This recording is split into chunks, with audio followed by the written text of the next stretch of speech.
I've got 15 crabs in a tiny bucket. Yeah. And they haven't eaten in a week. Yep. So I'm going to need you to stand in there with barefoot and just... you'll hit me with like trivia questions. Go. You got to say it. Go. Yeah, you're like, all right, who was the guitarist? You've been bitten like 15. Yeah, I'm like, go. Tell me what the fuck you're saying. Thanks, Obama.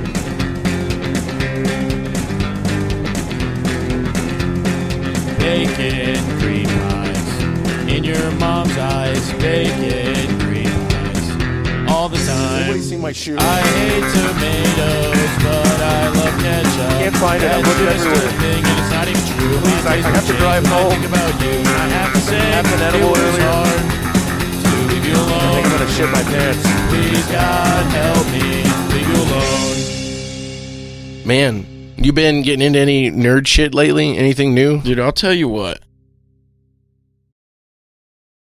Playing Baldur's Gate was a lot of fun. Oh yeah, dude, that game is fucking busting. I felt myself getting sucked into it, and then I was like, I gotta get out of here, dude. It's like 8 o'clock. Yeah. I mean, I fucking spend like, I was up until 2 o'clock this morning playing because I made a new character. I'm doing 2 different mix classes because now you can basically beat the game early by just making a custom party by hooking more controllers up to your computer and fucking Okay. So I'm doing a Paladin Bard. So I got my 2 levels of Paladin.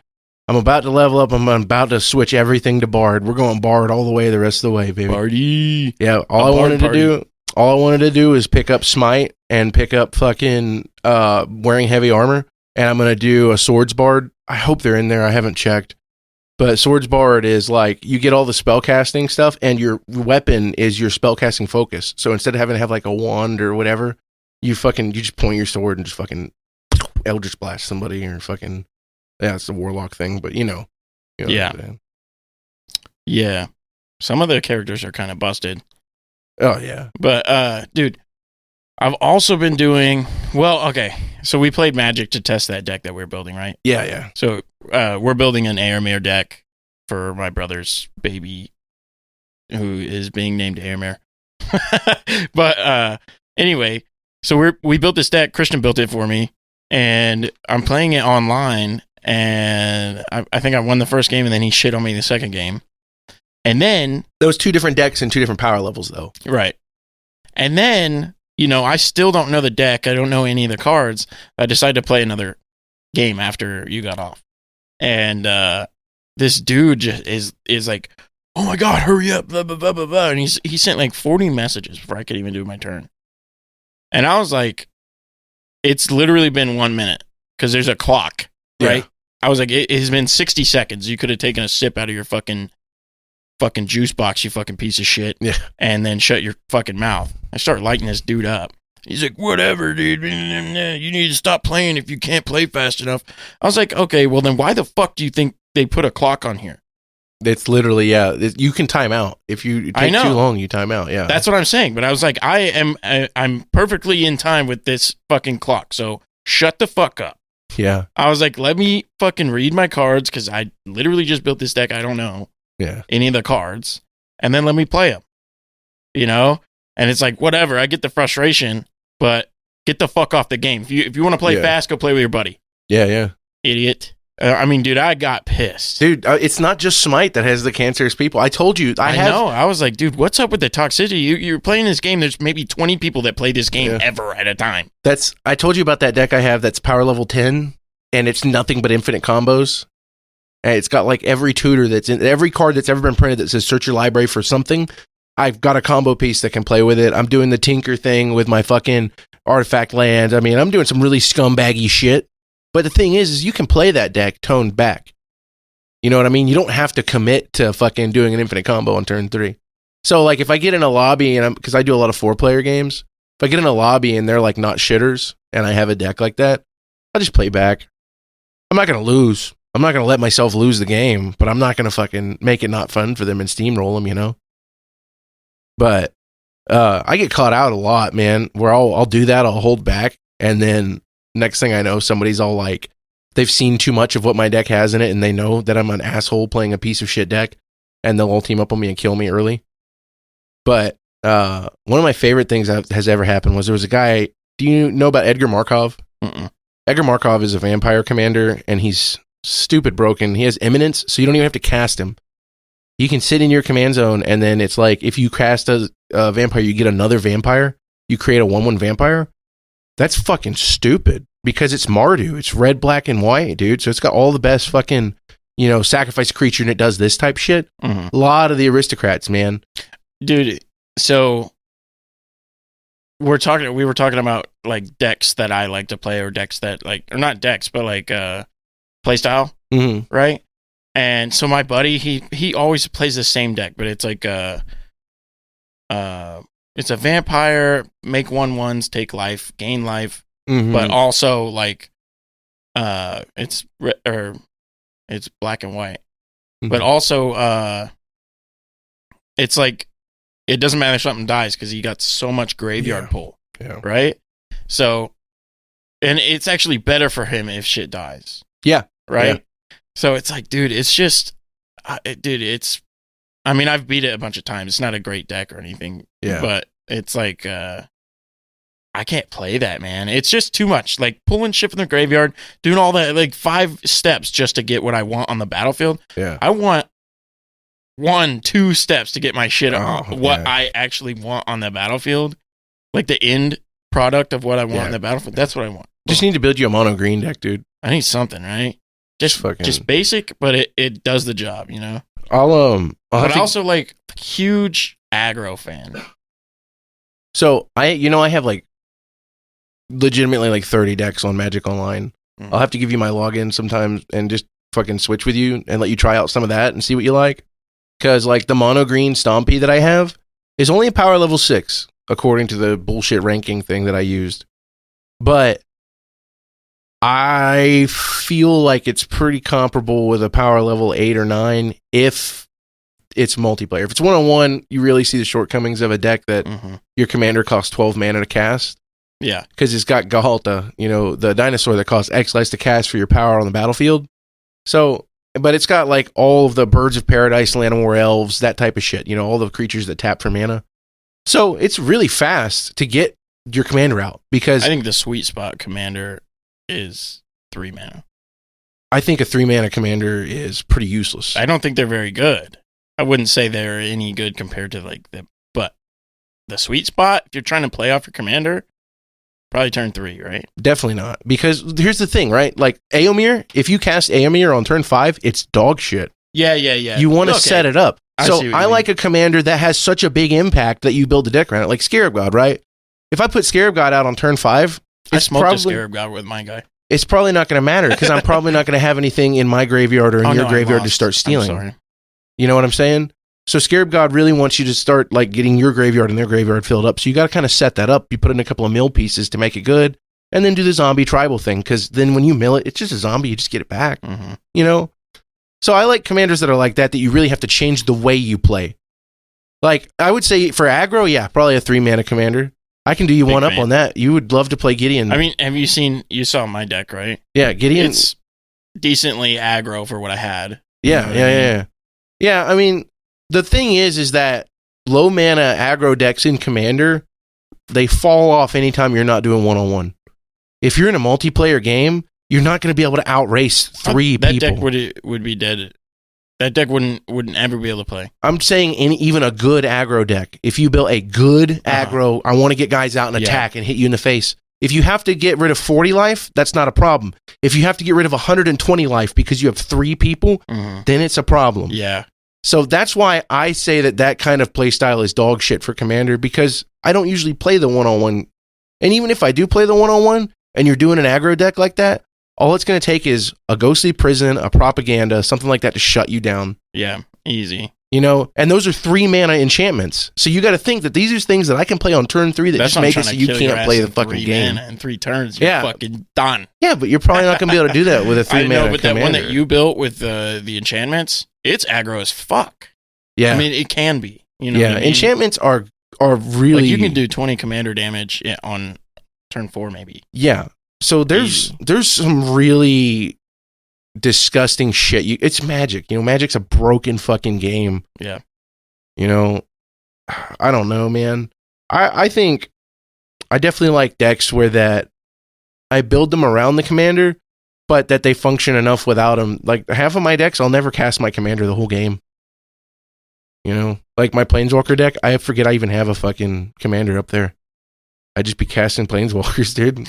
Yeah, that one's kind of crazy too. I like that. That wasn't even my good one. I have a tier level 10 Planeswalker deck. I like the premise of it. Just the whole.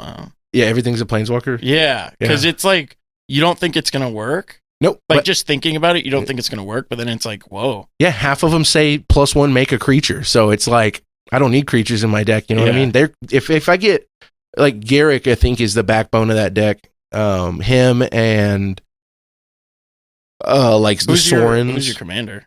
Jared Carthlion. He's a 5-color Planeswalker that can be your commander. And there's that. What is that? Marty Chorus is a fucking commander, right? But he's like 5 colors, right? You've seen him?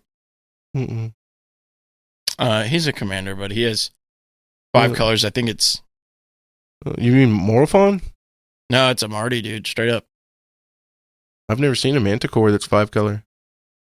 I'll have to. The only 5-color commanders that like I can think of are like the Slivers, Child of Alara, Progenitus. I guess you could do it. I don't think you can with the partner guys. I don't think you can get more than 4 colors with the partner guys. I'll have to look it up. Yeah, I don't know. I'm interested. I know for a fact that now I'm not 100% sure about what the card is, but I know for the fact that Matt has what I'm talking about, so I can find it. Yeah, later. That's sick. I know of quite a few Manticore type creatures. There was one I used in a combo deck. It's a colorless one, and it kind of sucks because you have to discard a card to cast it, and he doesn't do anything, but he has Persist, and Persist is one of the most broken mechanics. You can loop it infinitely with a Grumgully, that uncommon red-green, the Planeswalker, or not the Planeswalker, but the commander that's a non-human creatures you control enter with a +1/+1 counter. So Persist is when they die, they come back with a -1. So the +1 makes it go away. So you can just, if you have anything on the battlefield that says sacrifice this, like sacrifice a creature for a mana, infinite mana, right there. Sacrifice this creature, deal 1 damage to your opponent, infinite damage. Stupid broken. That's why I have that uncommon deck where every card in the deck is a common or an uncommon, but I'm running that Grumgully, and it's still a fucking tier 6 deck, dude. Gnarly. It's a gnarly fucking red-green combos are gross. Yeah, I gotta get you on there so you can play some of my decks, dude, because there's some off-the-wall shit in there. Like, did you like the one where all of my creatures were defenders? Yeah. What? Yeah, I didn't. But you had a thing that makes your defenders be able to. Yeah, I have a bunch of things in that deck that do that, yeah. Weird. But the commander is the main thing, yeah, Arcades. So my 0/9 attacks you for 9 mana. I love it because you can cast like the turtles, you know, like their 0/7s for 2 mana, and they have flash.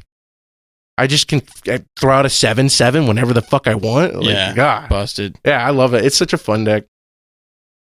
But it is kind of a glass cannon, because if somebody kills your Arcades, then you're just stuck with like 0/9s, you know. What's wild is that in my deck that I was playing against you with, I think, what did you play, the Amir deck or the other one with that? I played the other one with that. Yeah, so the other one, it has like a bunch of just shutdown, you know, but that's what the enchantments are good for. Yeah. Like you can shut down anything. Dude, I need to build you a Zur deck. There's a lot of people now. It sucks because I would get their concedes off of this, but you know, obviously they play their commander, and I'll just shut it down.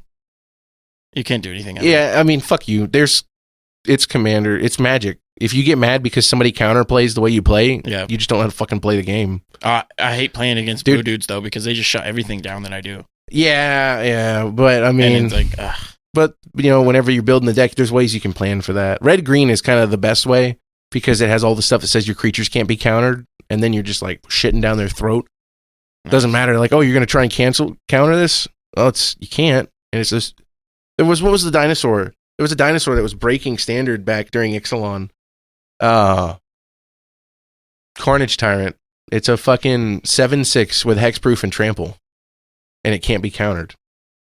It was a game-ending thing because, like, the control decks at that time, they were doing the Approach of the Second Sun shit. You know that card where, like, if you cast it the second time, you win the game? Yeah. They were doing that because a Monket was still in. Because I remember, dude, that was my favorite time during Standard. I had a red-green dinosaur deck that was fucking... I had like a 19% win rate. All right. Who is your favorite Magic the Gathering writer? Writer? Yeah. The guy, okay, the man who wrote the Thran, I want to say his name's J. Robert King, but Okay. I may be incorrect on that. Give me one moment. His book was so good. It's J. Robert King. Gnarly. That's the book that has Glacian in it. That's the only place Glacian existed until years later they printed a card for him finally. So the character that's in here is who I named my son after. He's amazing. He's this artificer that's like millions of years ahead of his time. He's using these little shards that turns out they give everybody cancer. It's literally radiation that's radiating out of it. And it sucks because he's got a really tragic story. Yawgmoth shows up. I don't know if you know who Yawgmoth is, but he's the big bad. Mm-hmm. He was like the original, like before the whole in-game meme of, like Nico Bolas, they were all like, oh, it's just Magic in-game, He was the big bad where that all of the characters you knew and love had to unite and fight him. And basically he fucking gaslights this guy, fucks him, like does all these genetic experimentations on him and fucks his wife. What is gaslighting? It lies to him? No, he's like, it's like you lie, but you have to be like, no, you know that I'm right. Oh. You know that. Okay, so it's obvious. Can't you see it? Okay. You fucking idiot, you dumb bitch. Can't you fucking see? Yeah. I see. But it's a tough gig because Glacian, his story doesn't end happily at all. He does get extremely aggressive cancer, and it's even more fucked up. Glacian would be one of the first planeswalkers, one of the first human planeswalkers, but Yawgmoth sensed that he was about to turn, and he shoved these fucking orbs in him, and they consumed his planeswalker spark. Gnarly. And dude, that's so fucked up because whenever he would have become a planeswalker, it would have immediately cured all of his diseases and all of his ailments, and he would have been fine. Wow, and he was just like, fuck you. Yep. Dude, it's a Good really man. brutal fucking story. Really, really good story. Made me fall in love with some of the characters. Second Magic question. Yeah. Who is... I don't know if you'll know this one, but who is your favorite artist? My favorite Magic. artist. I really 'Cause like... there's a fucking lot, There right? are. I really like... so I'm just going to say some basic shit. I love the John Avon lands. I have a bunch of them in foil. They're phenomenal. I love the old Mark Poole Volcanic Island and... Tropical Island and fucking, Birds of Paradise and even his normal islands that he did. Like, it's just the classic... When I think Magic the Gathering aesthetic, like, that's kind of where it sits. For the other one, it's actually, I'm really ashamed I don't know the artist's name, but the person who did the Scarab God. The Scarab God has one of my favorite artworks ever. It's so fucking intense. Like, there's a million little tiny details. It's like, what it looks like is it looks like somebody took a painting that was the size of this room and they shrunk it down and put it on that card. Because the longer you look at the art, the more you see, like, random shit, like little fucking dips in the wall where candles are. It's crazy. It's beautiful. I love it. It really set the whole, like, Egyptian aesthetic, It was great. Third question. Okay. And I forgot who it was while you were talking to me just now. Fuck yeah, dude. So, fuck my life. It had something to do with... I don't know. Fuck. It was a good one, too. It was a good question. Do you know enough about Magic to have a favorite planeswalker? No. No? I don't. I really don't. I've only made like 4 decks maximum, and they've all been pretty bad. And those are the only planeswalkers I know. I couldn't tell you the planeswalker that I made. I'm sorry, not planeswalker. Jace is out of the ones that I know, which is probably 4, is Jace. Yeah. Probably. Kind of a cuck, but okay. I like He's got a tough gig, dude. So like okay, I'm gonna name the ones I know. I know Nicol Bolas. I know Kalia because of you. Kalia's not a planeswalker. Okay, so that's not even a thing then. So I know Nicol Bolas. I know Jace.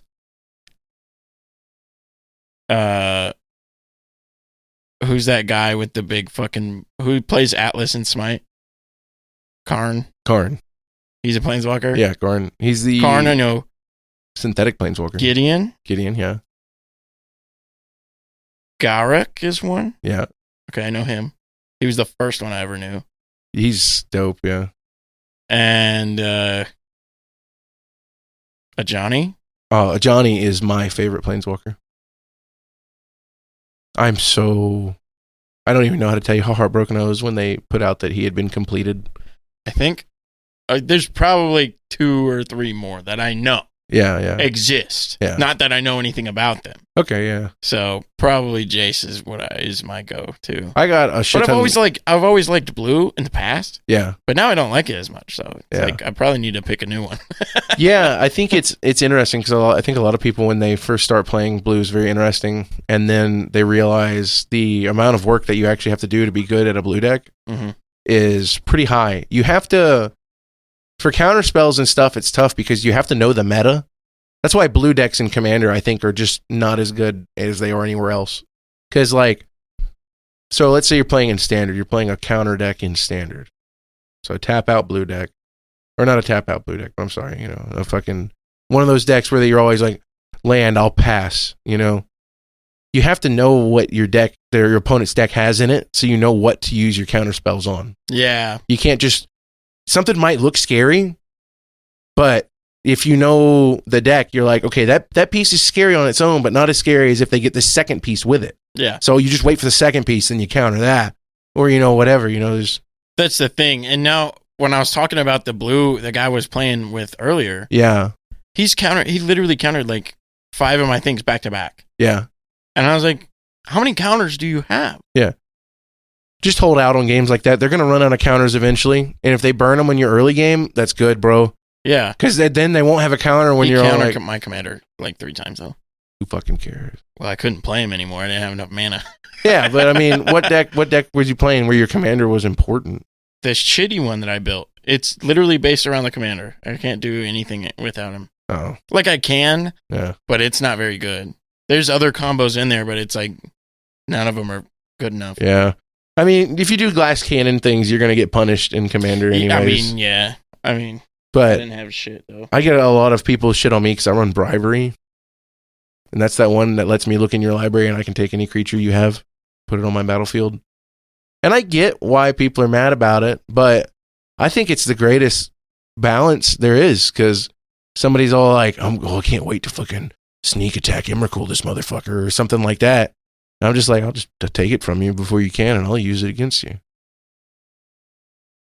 It sucks because there's not even like that good of stuff you can target. It's not like if you're in a vintage cube and you can grab somebody's Grizzlebrand or an Emrakul, I don't like the ban list for commanders. I think they should let people self-regulate. And I know that's the whole Rule 0 thing, but like if you're playing online, it's just a tough gig. I'm just mad because my favorite 5-color commander was Golos. I used to run a deck that was literally just Golos and 99 lands. And I would win the game pretty consistently because... That's wild. Well, you can do some pretty nasty things with lands, dude. Dark Depths? You can do the Dark Depths combo and get yourself a 20/20 that's indestructible. You can do the fucking Field of the Dead thing. Just because his ability was, when he enters the battlefield, search your library for any land and put it on the battlefield. So you just fucking don't run any lands that are duplicates.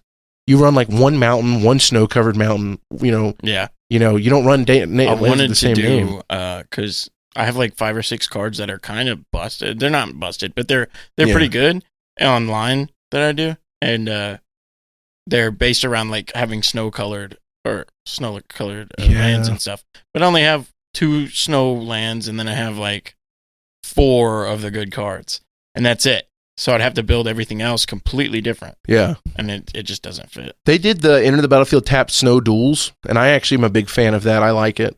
I love they did the indestructible, or they did the artifact lands, their artifacts that enter. I like lands that enter the battlefield tap. I know a lot of people shit on it because whatever, your deck moves slower, but I'm not playing Legacy, dude. You know what I mean? I'm not fucking looking for people that are going to beat me on turn 1. I mean, I turn don't 2. like if it's just you can tap for either this or this, Mm-hmm. and it enters the battlefield tapped, and it doesn't give you like any enters the battlefield anything else or anything like. I don't care for that. You don't play any 5-color decks, though. That's what I'm saying. Like, if you're playing a 5-color deck, if I'm playing a commander, it's only 2. See, you're missing out on some, because, like, dude, especially some 4-color decks. Some of the 4-color decks. I don't know. Eventually, at a certain busted. point, it becomes too complicated for me to enjoy the game. Yeah, but like the multiple colors isn't even that complicated. Like if I have a 40-minute turn, I'm just like, I don't want to do this anymore. Yeah, but you can do that. You don't have to have a 40-minute turn just because you have more colors in your deck. It just means you have to run better lands. Yeah. That's it. Yeah, I know. But mine would be vastly different than what most Magic players, I think, would play. You know, the more lands, or the more stuff you have available, I think the easier it is to, I mean, the longer the turn, obviously, like the more shit you're getting out, the more stuff like you can do. Yeah. Nah, I don't want none of this shit. I want the meat and potatoes, and I want to beat your ass with a piece of fucking meat. Yeah, that's what I'm saying. You know what I mean? That's my thing. You just need to play mono green. Yeah. Fucking cast 12/12s on turn 4, you know? Pretty much, yeah. That's all it is. But, yeah. Man, you been listening to any new music? Because I can tell you that I have not. Not really, but I listened to Meshuggah's like initial EP today. Oh yeah, or not even EP. I guess it was the album. I mean, I only had 4 songs. So what was it? Was it 1994? It's like a green cover art.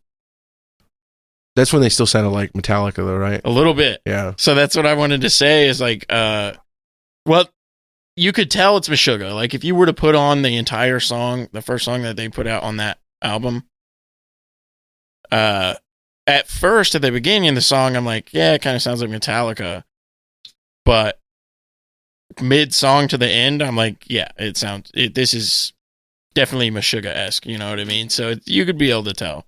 Yeah, they had a really natural growth for their progression if you listen from beginning to end, and I like that about them. I think it's neat because a lot of bands, you'll have some pretty sharp shifts.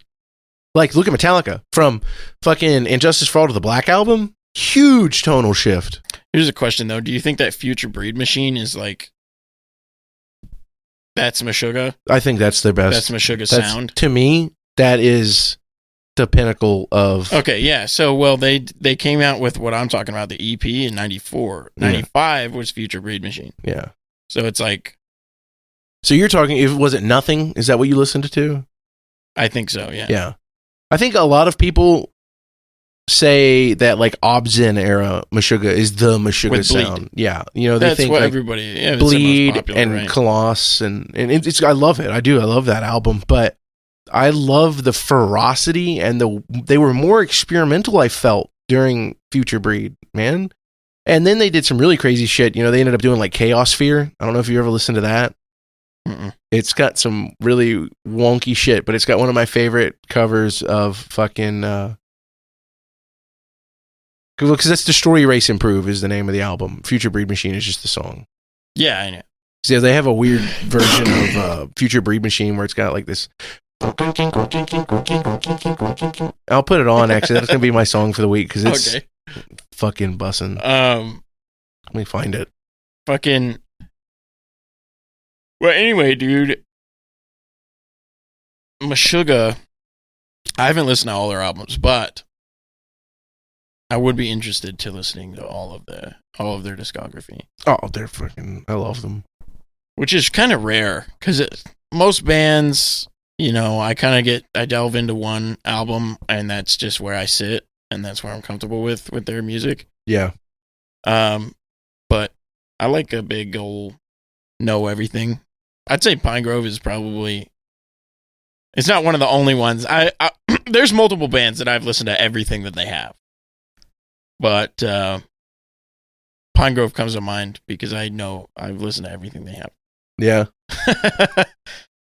So, Chaos Sphere was like the next release that came out. okay? And it's very different from a normal release because it has a shit ton of different versions of Future Breed Machine that were remixed by different industrial artists.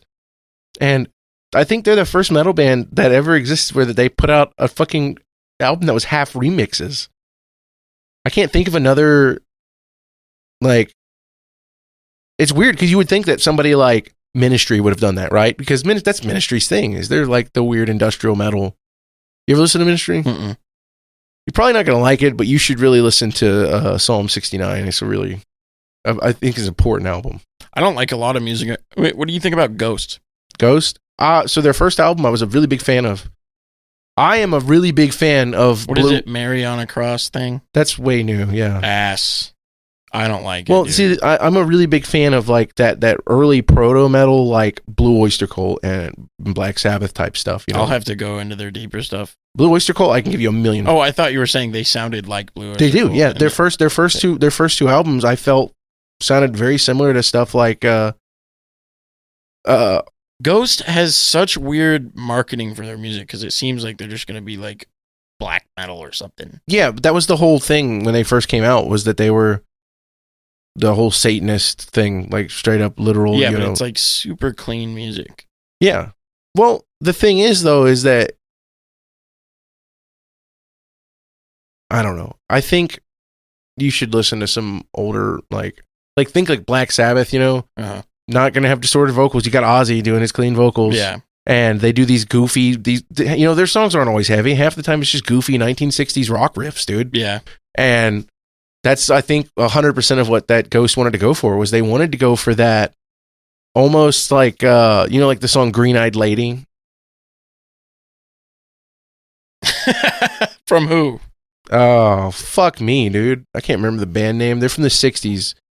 But I don't know, dude. They wanted to go for that late 60s, early 70s sound. And the first two Ghost albums, they nailed it. They're fucking good. I love them. And they have that upbeat kind of thing. And it reminds me of, I was going to say, the fucking Blue Oyster Cult album, the shirt I always wear. I can't, fucking Fire of Unknown Origin. That's it. Where that it's like kind of poppy, but it's still pretty dark. Like if you listen to the music, you know, it's like, I don't know. It's interesting. It's like proto power metal almost. I'm a fan. I like it. But I don't know. I even liked when they did their covers, because they did the Rocky Erickson cover, which was phenomenal. They did an ABBA cover, which is phenomenal. Dude, you know what's weird though is the metal genre hasn't been, it just in general hasn't been explored by me by a lot. Like I barely know anything in metal. Yeah. Well, yeah. It's like what's weird to me is that everybody knows Meshuggah, and I'm just now getting into him, right? Mm. Everybody knows Metallica, and I'm just now getting into him, right? And isn't that weird? Yeah. I mean, it is weird. Like, the Metallica thing specifically is weird because they're like the third highest selling artist. Obviously, I've heard their like most popular songs on the radio song. Yeah. I've heard those. But the other ones, anything else, I haven't heard them. Yeah. And so I'm digging in, and I'm like, some of this shit fucking bangs, dude. I think that you're going to like their two most controversial albums, Load and Reload. Everybody hates on them because that they're not metal, but because you're not that big into metal and you're more into like the kind of weird indie stuff, I think you're going to like it, because it's like strange early 2000s. But yeah, so I want to do a song for the week. We were talking about the Future Breed Machine thing, and I want to show you my favorite version of that song. It's the Mayhem version, and it's off of Chaos Sphere.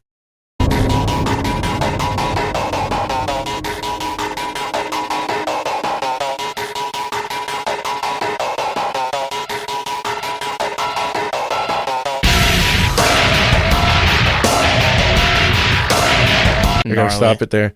But it is so good, especially when the vocals come in, because the guy who did the remix, he super syncopates it. He fucking kills it immediately. The audio is start, end. There's no resonance off of the end of his voice, like the room or nothing. He fucking... That's cool. Oh, it's gnarly. I love it. Love it, dude. Is it, so it's not the vocalist from Meshuggah, it's a different guy. No, it's the guy. No, he remixed the song. Oh.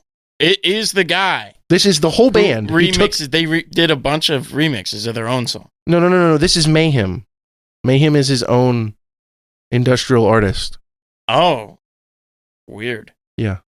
That's cool, though. It's like Lustmord. You'll see a lot of Tool songs get like remixed by him. It's pretty cool. Gnarly. All right, yeah. Tell us about your song. So this song is a good song. It's a metal band that has a lot of syncopation. Pretty good song. I wouldn't say that I listen to these guys all the time, but this, I think, is their best song that they ever made. Very bold claim. It is, right? It is, but very bold. I have listened to their discography. Not all of it, but multiple records. Yeah. So it's like... I spin this vinyl pretty often. But I'm going to say this one is my favorite song by a long shot. Right. And it's not just because of this part of the song, but this is my favorite part of the song. So, this is Car Bomb. I'm sorry, it's Naked Fused by Car Bomb.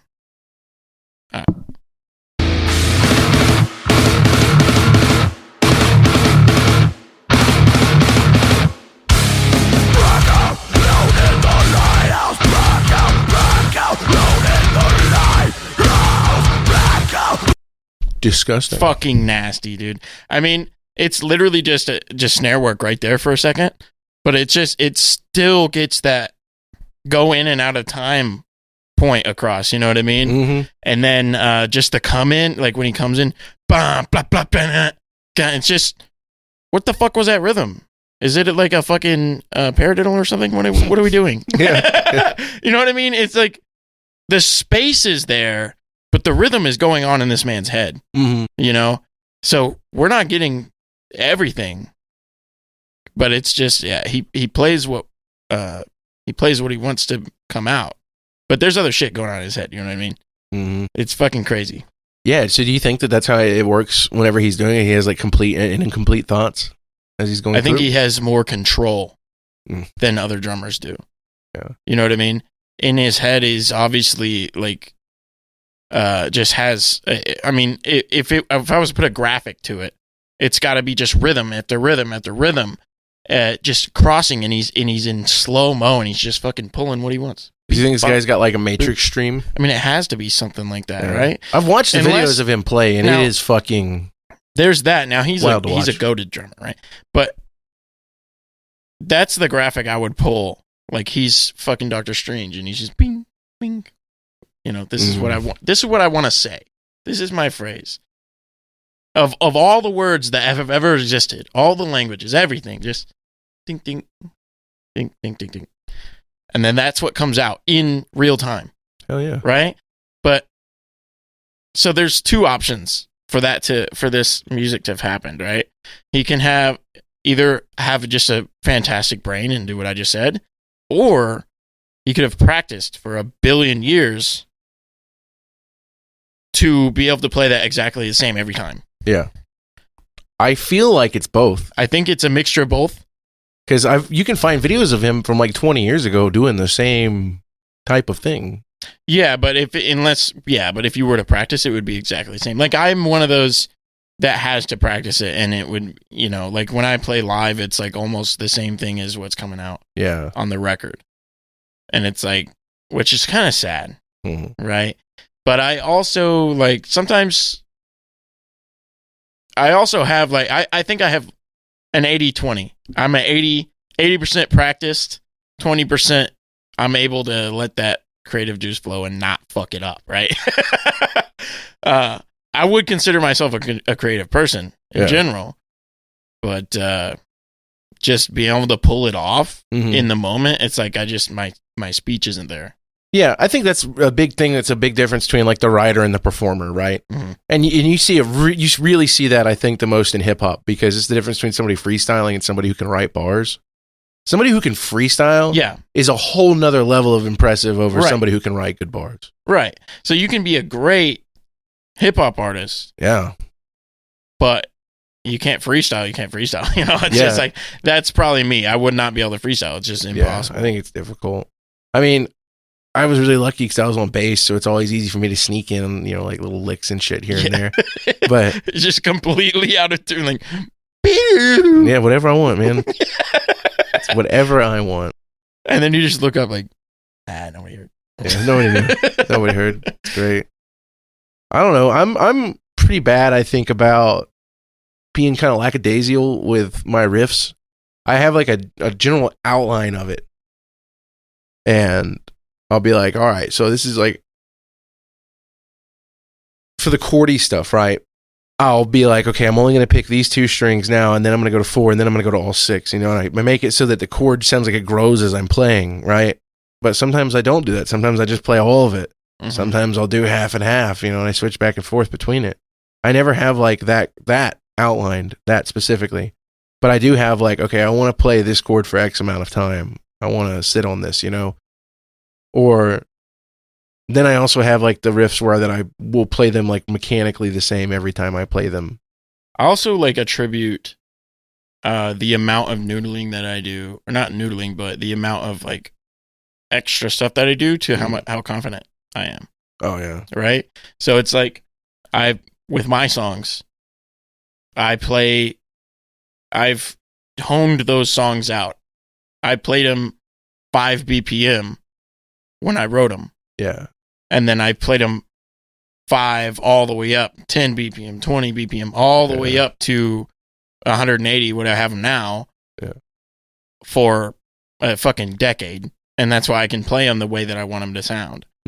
But, you know, now that I'm like confident, I could probably throw a little noodle in there, you know?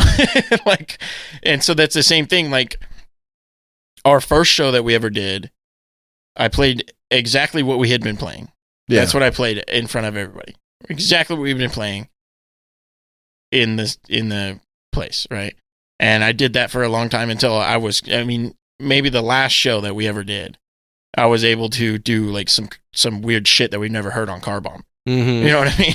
And it's like, it was sick as fuck. And I was able to do it, but I played Car Bomb 300 fucking times. Yeah. So it's fucking Preach was always hard for me to remember the changes on. I don't know why, but I always struggled with that one, I think, more than any other song. Yeah, that one was weird, man. 55 was hard for me for the stamina because I'm having to do the fucking wide ass spread on the bass. That was some of the coolest things to see on guitar, though. Yeah. Yeah, I know. Yeah.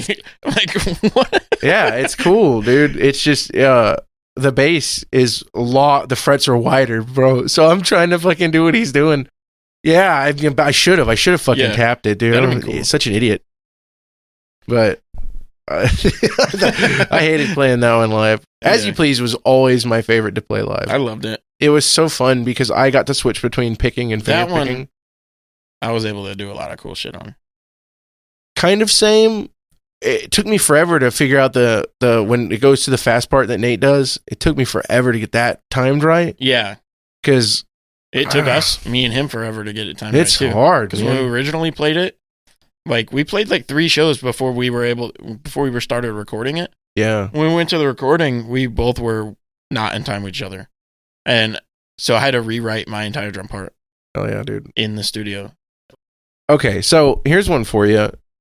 And don't put too much thought into this because I'm hitting you with it now, but what's a song that you love that is by a band, but people would not know the song? By a band that people would know? Yeah. Like what's a big band, big artist, but it's a song that's like a B-side that like...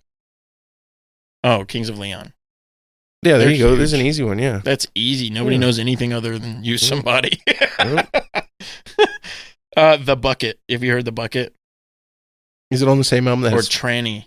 Are either of those on the same album that Spiral Staircase was on? Because it's the only album they have that I've ever listened to. Oh, really? Yeah. What the fuck? Yeah, I really like that weird, like country backwoods kind of. What's Spiral Staircase on? I don't know. I just know that I listened to it because I was into that song. Oh, hold on. It was on Motorstorm. It's on the first album they did. Yeah. Youth and Young Manhood.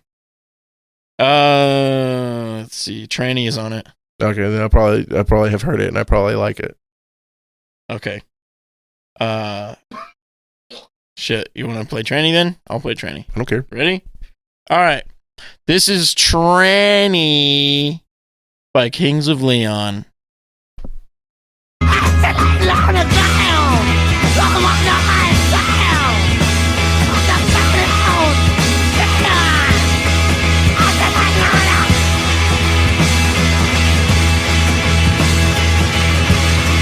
That's all we get, sadly. But yeah, I think he does great. I mean, he sings normally in that song, and then it's just passionate, I think. Mm-hmm. You know, he's just screaming, and he's lost his voice. Dude, it's just like, holy crap. It reminds me of like some fucking 90s hardcore almost vocals, dude. Yeah. Like, you didn't really listen to any of Clutch, but their first album is kind of like that, but different. I prefer, they do a little more bluesy, and they're a little bit more southern rock. Mm-hmm. But yeah, I love the first album, Kings of Leon album is fucking. Yeah, it's a banger. I'll tell you what though, that's another band I've listened to a lot of their discography. The next album has The Bucket that I was talking about on it, fucking mint. And then the next album has Pyro. Now that song is a fucking masterpiece, dude. It's just, they're simple, but also like very dynamic band, and they use it to their advantage, you know, the simplicity. Okay. So it's awesome. I love them. So I want to do one, and I'm going to say that probably a lot of people would know this because it is Metallica, and it is one of the biggest bands on the face of the planet. But I'm going to guarantee you that there is going to be a surprisingly large number of people who, that if I did not tell them that this was Metallica, they would have no idea. Probably me. So this is Low Man's Lyric, and it's off of Reload. And it's weird. I love it, man. It's got a hurdy-gurdy in it. You know, the fucking weird-looking violin thing that you turn the thing and it plays? I don't think I've ever seen that. It's like a old troubadour instrument. Like, they would use it, you know, like, you'd go to the circus or carnival, whatever, and they would have a jester playing one and turning it, you know. And they sound wild. And also a lot of effects on the guitar. It's 90s Hetfield vocals. Love his vocals. But, yeah. There you go.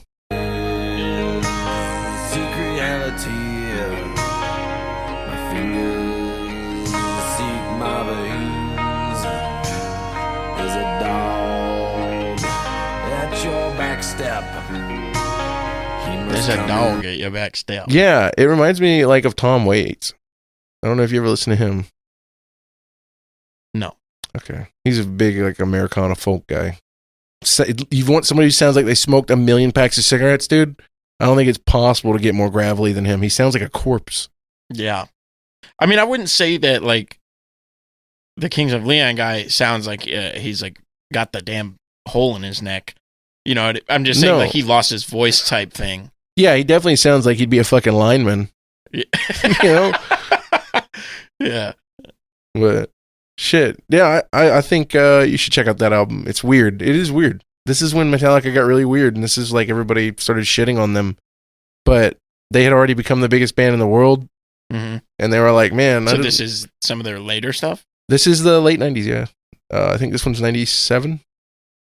96, 97. I meant like not older stuff, like newer stuff. Like after they produced like their big albums. Yeah, this is, so the biggest album was the Black Album, and then they waited like 4 years, and then they did Load, and everybody was like, this is weird, and I don't like it because it's not metal. And then you get to Reload, and it's that. It's like really weird, and it's very not metal. Huh. And everybody acts like it's this fucking shock and awe, but like, bro, the Black Album is already not metal. Yeah.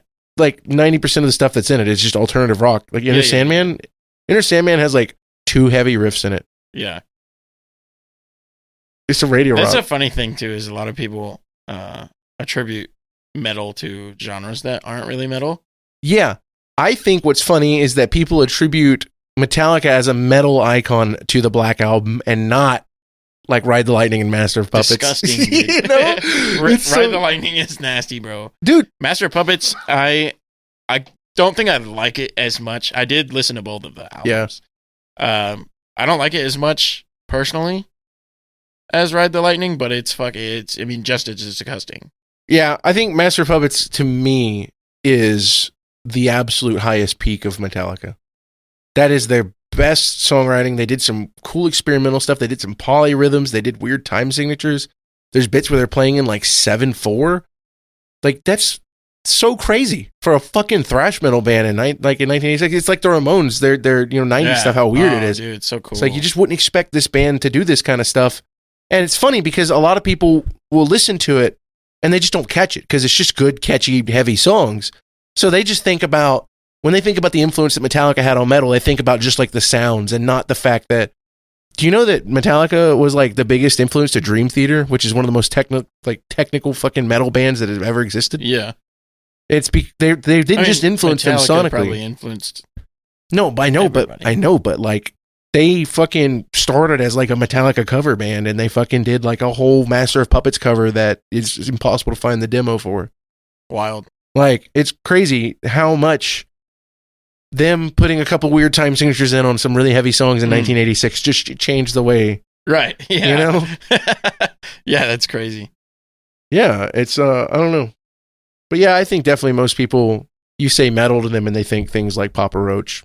Yeah. And that's, I remember we were in Valdosta. Like if you push the crunch button on your fucking thing, then that's metal to some people, you know what I mean? Can you play a power chord? Like that's the really crazy thing is that a lot of stuff people look at and they're like, that's metal. I'm like, bro, this is basically just punk. It's simple, distorted power chords with approachable vocals. That's just fucking punk. That's just modern hardcore. Yeah, and it's tough to fucking tell because some shit is like, but more poppy. I don't know, like some stuff. Like, I mean, Rush.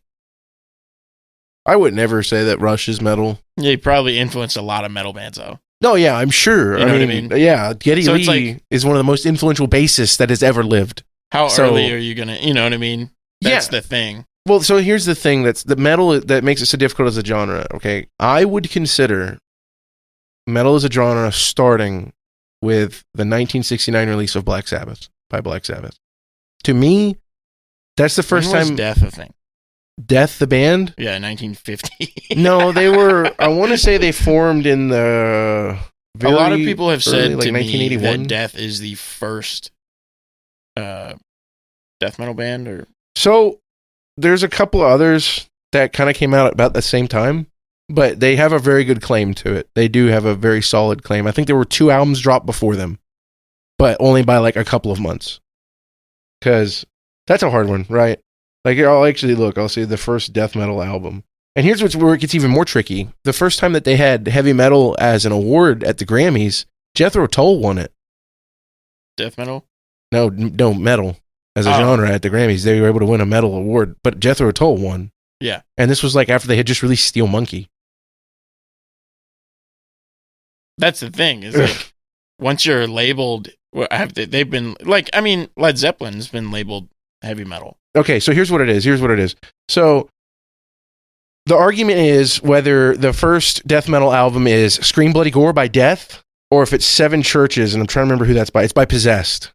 So 85 was Seven Churches, and Scream Bloody Gore came out 1987. So 2 years difference. But the Death album, Scream Bloody Gore, is actually substantially heavier, and the subject matter of it is like gory, disgusting, gross. Like that's death metal, you know? Yeah. Like that's another thing too with metal as a genre. What you sing about is actually a big defining piece of where you fit in the pie. Because a band that sounds like thrash metal and they talk a lot about like politics, they really focus on that. So like, you know, Megadeth, the classic thrash metal bands, you know, that's like thrash, and you can get into crossover thrash and maybe crossover death, you know. But if you're a thrash metal band and you're like talking about decapitating people and shit like that, you know, then you're just basically, and the distorted vocals too. You just take a thrash metal band, you make their songs a little bit more like chaotic and a little bit more gruesome lyrically, and then you distort the vocals, and that's death metal. That's early death metal. That's all it was. And then eventually you get to like, here's the thing that's weird. It's like, I've always felt like Meshuggah deserves to be in the category of death metal. Yeah. But it also doesn't feel right. Like some of their stuff it checks a lot of the boxes, you know. They are gruesome. They're obviously heavy. Big. Very fast, you know, especially in the early years, you get really fast. You get a lot of fucking the bass rolls, and that's kind of stuff. But I think like blast beats, I think is another thing. Like you gotta have some blast beats to kind of really get into the death metal. Yeah, I know it's that's the thing, you know, that's what makes it so tough because I don't know, man. Like what would you consider us? Because we have blast beats and meat. Yeah, we're just like a fucking mallcore band. I know. Like, the thing that's so weird about like Volusia music is that we stay away from the traditional metal power chords as the structure of the song. You know, it's more riff based. It's not so much about like a chord movement for the songs. It's all like here's a guitar rhythmic. lick. No. It's just like here's a guitar lick. Here's a riff, and I'll build around that instead of it being more of like a chordal like. You know, you have your 1, 4, 5, 6 kind of thing that you see. You even still see that with like Metallica. They just do it different. Yeah. You know? And when you get to us, it's not really like that. I mean, like the only time that you would really be able to see that is like As You Please. As You Please, we do that, you know, pretty good. Bits of Preach, I would say. But like Car Bomb, I don't feel like it would fit that mold at all. It's I don't know. I would call it progressive, but it's almost all in 4/4. You know, that's what's so weird about it is that it's like maybe post. I would throw some maybe like because Nate does a lot of the clean guitar stuff and it's really weird. Yeah, but we're not posts. No, I know, but that's what I'm saying is it's like weird to categorize it because how do you take like the weird lounge guitar riffs that they really just it throws everything off so much. The lounge riffs like on As You Please at the beginning. Yeah, it's so different from the other stuff, and then. Whenever we get into As You Please, it's the big splashy chords, and I think that's a very hardcore thing. You know, that sounds very punky to me. So I don't know, and I think that you know, with Ryan on the vocals, it definitely sat in the some type of core. It was in the some kind of hardcore, has to be. And the reason I say mallcore is it's just so approachable. Like stuff like As You Please is so groovy and catchy. And I'm gonna say something, and this is gonna be wild, but I think it's crazy that. We put out As You Please, and then not that much longer after Turnstile fucking kind of did that shit. You know, like, I'm just saying. Oh, no. I know that they had no idea there was so many more bands that were doing that same thing, though. I know, but I'm just saying. Like they stole it from us. I didn't say they stole it from us. All I'm saying is that they came out with that album, and I want to say that I was there before it blew up. I mean, I was there. I've been a fan of Turnstile since their early shit. Yeah, you guys were trying to shove it up my ass as soon as I got in Georgia. Like, they came out with the album, and 30 minutes after it dropped, I've listened to the whole fucking thing. Yeah. You know what I mean? Like, I was on that shit. And I was like, this is so different, but I fucking love it. Yeah, you know? I actually, the thing that's crazy is I didn't like their previous shit. Yeah. Because it was just like too much like, skater dork fucking punk. It's skater punk, dude. You know, and I'm not that big into it. I mean, I respect it. It's cool. I like the aesthetic for sure. Yeah. But when they came out with the like, I don't know, dude, it has like this weird, like almost Caribbean kind of sound to a lot of it, man. It's almost got like some reggae to it, but not really. Dude, I don't know. It's totally wild. Different. It's cool. Completely different. But Underwater Boy, obviously, with that type of shit too, they were just being goofy, just letting it out, which is awesome. Yeah. You know? Like, but anyway, Underwater Boy. Now, another thing that's really cool about it is it seems more sophisticated. I think the music does. Yes. But if you see them live, you watch any of their live stuff, there's still these beat down pieces of shit. Fucking like if you watch their drummer, he's playing like ding ding. Dink, dink, dink, in Underwater Boy. Mm-hmm. But if you watch him live, he's like, you know, like, he's in that shit, like, Yeah, they're still just like, hardcore kids. They're just hardcore fucking monsters, dude, you know? And that's what I thought was wild, was everybody was talking about them selling out. And I was like, I don't think this is selling out, dude, at all.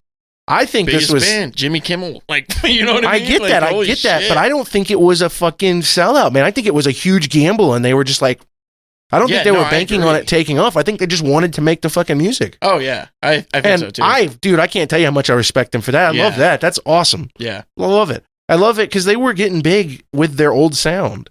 But So, another thing, think what I about- think is weird about that is that at almost the same time, Def Heaven comes out with their completely different sound.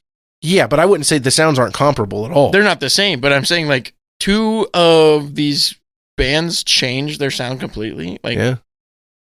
I mean, there's been other bands like Opeth did that. They took a huge change. mhm. I mean, they went from being, like just the gutturals and actual just progressive death metal to, hey, I just play 70s prog rock now. Big one. And then Mastodon, their change has been pretty gradual. Gojira, huge change. You listen to fucking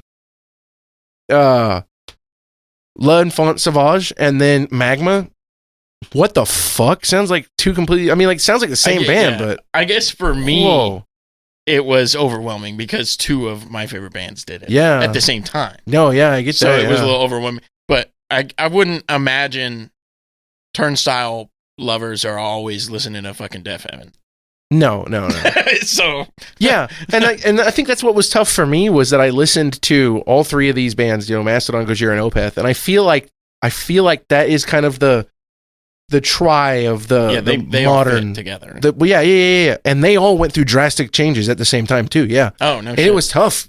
It was tough because Mastodon had done Once More Around the Sun, Gojira had Magma, and fucking Opeth did what was I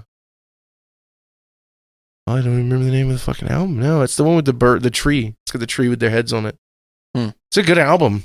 It just, they all sounded so different. And I remember, like, I was in all these groups on Facebook and everybody was all like, this is fucking bullshit. They've sold out and blah, blah, blah. I'm like, dude, everybody who says stuff like that, they're not thinking about it. Like, this is such a gamble for them to alienate their previous fans. Oh yeah. For you to be like, they're just a sellout. Nobody just sells out to just throw away a cash cow. They sell out to have money. Yeah. That's the only reason you would sell out. Exactly. So I think it's the exact opposite, dude. I think it's the coolest fucking thing. Yeah. I mean, it's fucking Mastodon, cool. I think they've definitely kind of like hit that branch of like, they definitely sold out a little bit around the time of Once More Around the Sun. I'm not going to say they sold out, but they definitely intentionally started making stuff that's more radio friendly. What about Def Heaven? What do you think? I think they had done everything they could do with the old sound. I think it was time for them to change. I think that, yeah, I agree. But I also think that the vocalist is like, I never wanted to do this. I want to sing cleans. Really? Because I feel like that he is specifically the reason that they did that. I think he specifically wanted to do it. He's like the only thing that changed about the music. Yeah, he probably just I'm wanted. just kidding. All of the music is clean and just fucking mint. I've covered some of their shit too. Mhm. I mean, it's just chef's kiss. Yeah, dude. But then they bring it back a little bit, right? They're kind of Mhm. like gradually. I think their next album is just going to be fucking disgusting Honestly. because they come out with Mombasa or whatever, we talked about that. Mombasa. And they fucking, at the end of it, it's just like just super clean, super open, and then and it's like, oh my god. Oh, it's just nasty. Didn't Agalloch get back together? I don't know. They're the like black folk metal. They do the black metal sound with like the they sound like Smeagol. You know what else is really respectable about their music is their snare tone. It sounds like you were in the room with the fucking guy in their record. It's like, it's just their whole mix is their whole mix. And it's like, whoa, man. I don't understand. It just gives me goosebumps. Don't understand how the producer did it. He made this big wall of sound, but you still hear the clarity of everything. Yes. You hear everything. It's insane. Dude, I can hear the chords that they're playing, and it's not just like square distortion waves, like it's not like they just put a fucking fuzz and turn the gain up all the way. Like, it's obviously very heavily distorted stuff, but man, it's done so tastefully.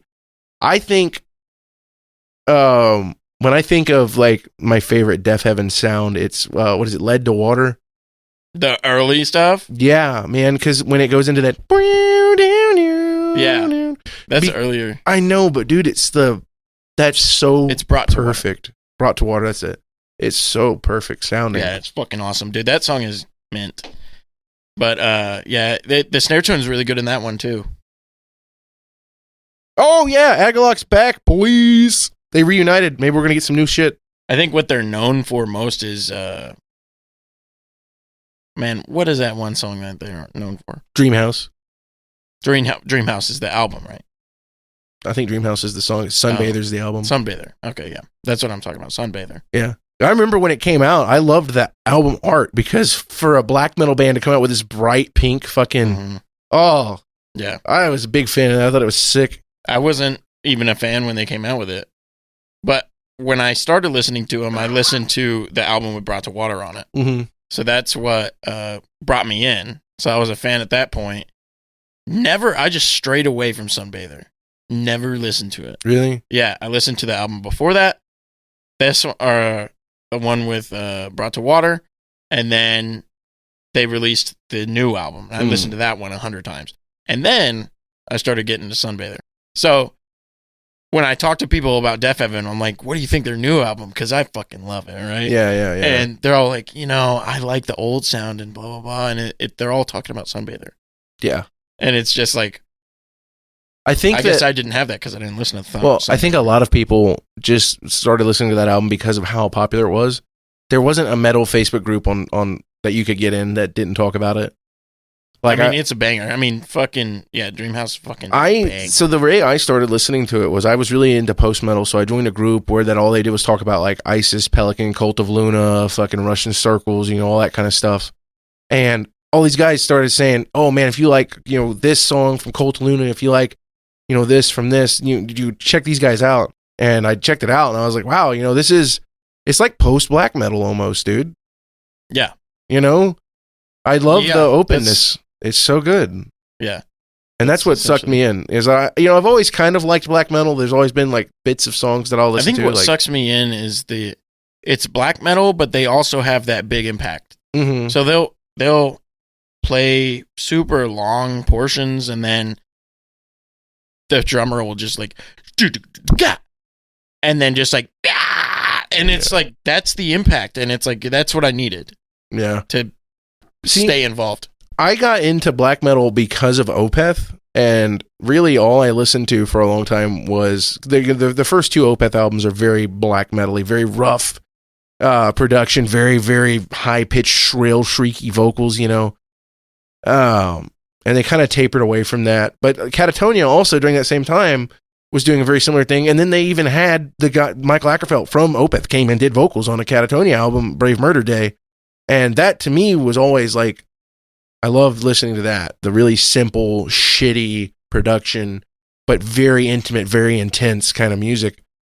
But I did listen to some of like the fucking symphonic black metal stuff, like Dimmu Borgir and other weird shit like that. But I don't know. I think that kind of stuff exists for people who like live out their role play as a vampire, like you see like these 30-year-old balding men who have vampire teeth in, and they're all like, come to my house, kitten, and I'll tell you good. God damn. And that's why I strayed away from those kind of genres for a long time, because you go to the concerts and that's the only kind of people you see. It's like, okay, this is the tough gig, and why I don't think I would go to a lot of synthwave like concerts.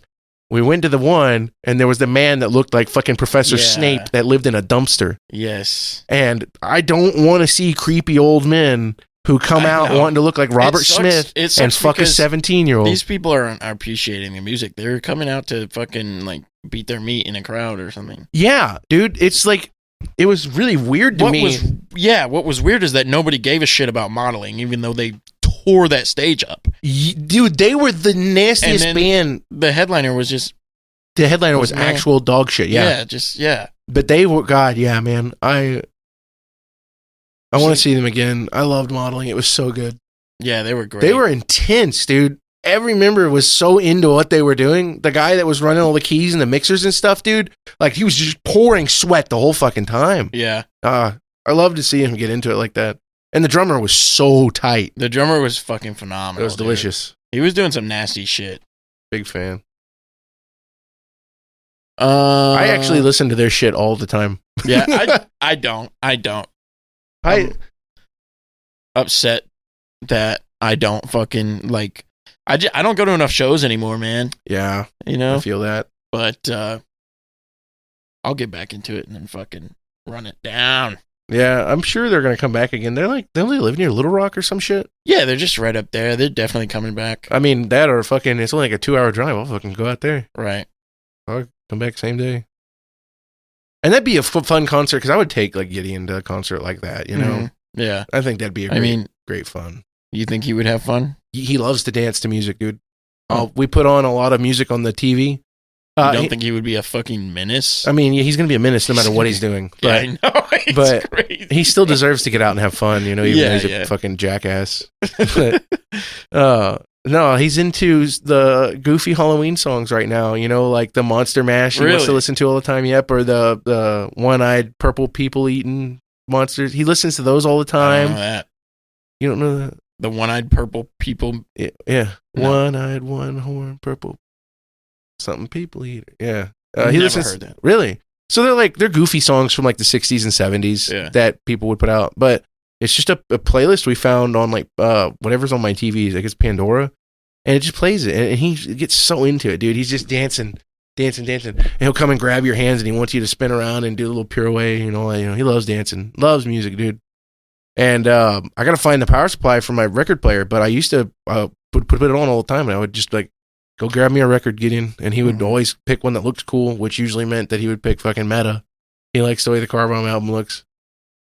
But, I mean, I don't know, dude. He just likes music. Yeah. Really. You know? He's goofy because we watch music videos sometimes at the house. So he started headbanging now. And it's funny because he's out of time with all of it, you know? No. But he's trying, dude. He's got the heart, and I'm all about it. He's excited for these fucking drums, but I told him, I was like, hey, you gotta wait. Yeah. You see the fucking outside's already getting kind of warped. Yeah, they're fucking dead, yeah. It was literally like that when I pulled them out of the car when I got home that night. Yeah. I think them being outside for 5 minutes was... I know. I'm always scared it's gonna happen to my shit, you know? Yeah. And it obviously has. So, it really doesn't matter, I guess. It's just you can delaminating. Yeah, it's just the outside of it. But you can fucking tweak the shit out of them anyway. It's just like a $200 piece of shit. I don't care how it sounds either. And I know he's not gonna. Yeah. Like I said, I'm gonna fucking see if I can find a used set of the Silent Heads or something and just do that for him. Dude, there was this. There was this guy in New York he was a kid. Some kids just have shit that they don't fuck with. Yeah. And they had bought him a drum kit like years ago. And he's like a little kid, and I'm just like, hey, I haven't played drums in like 6 months or whatever because I just joined the Air Force. Yeah. Right? And so I'm up here fucking at this dude. It was like 3 months or something, but I was missing him. So I was up there, and this kit's there, and I'm like, hey, can I fuck with your kit? And he's like, no, don't fuck with my kit. I was like, I'll make it sound good. Yeah. I know you haven't touched it in like 10 years. You know what I mean? And he's just like, okay, you can do it.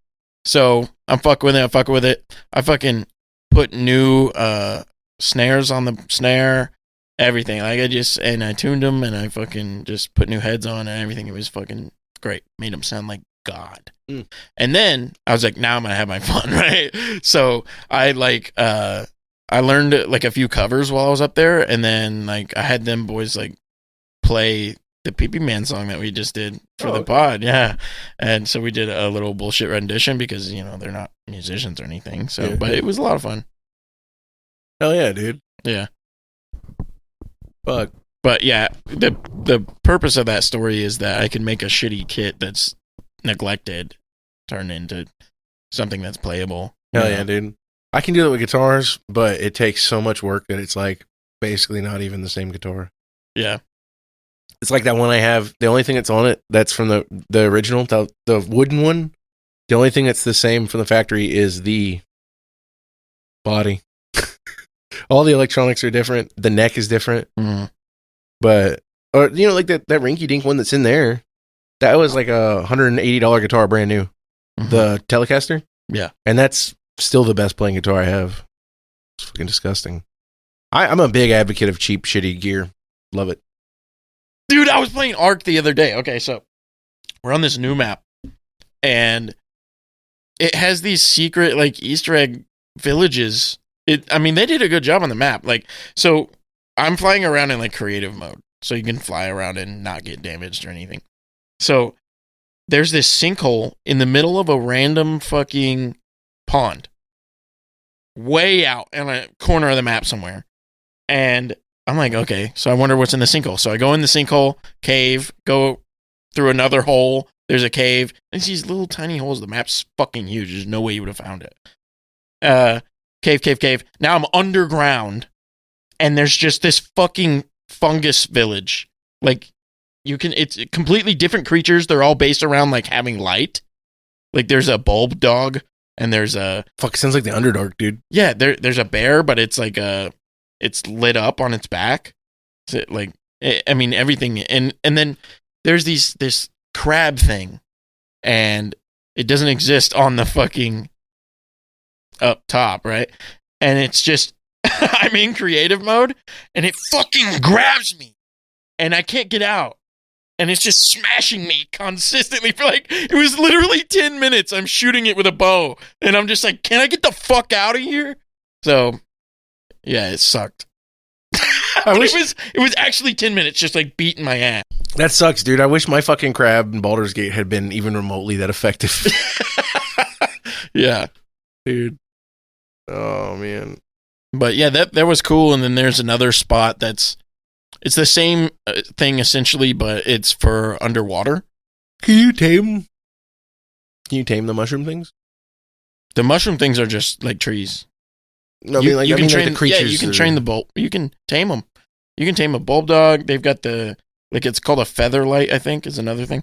But the bulb dog, he sits on your shoulder and he'll light up dark areas for you. That's fucking so it's disgusting. Really nice. Yeah. Can you wear that and the otter at the same time?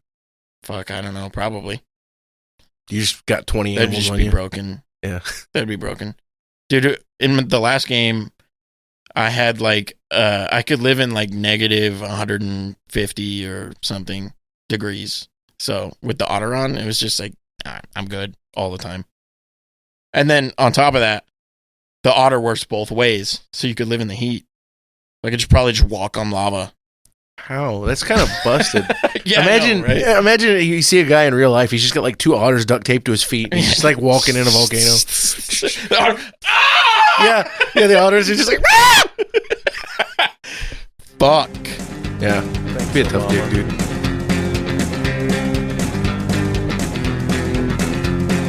Bacon cream pies in your mom's eyes. Bacon cream pies all the time. Everybody see my shoe? I hate tomatoes, but I love ketchup. Can't find it. I'm looking everywhere. Thing, and it's not even true. Please, I have to drive home. I think about you, and I have to say Have an it edible was earlier. hard to leave you alone. I think I'm gonna shit my pants. Please, God, help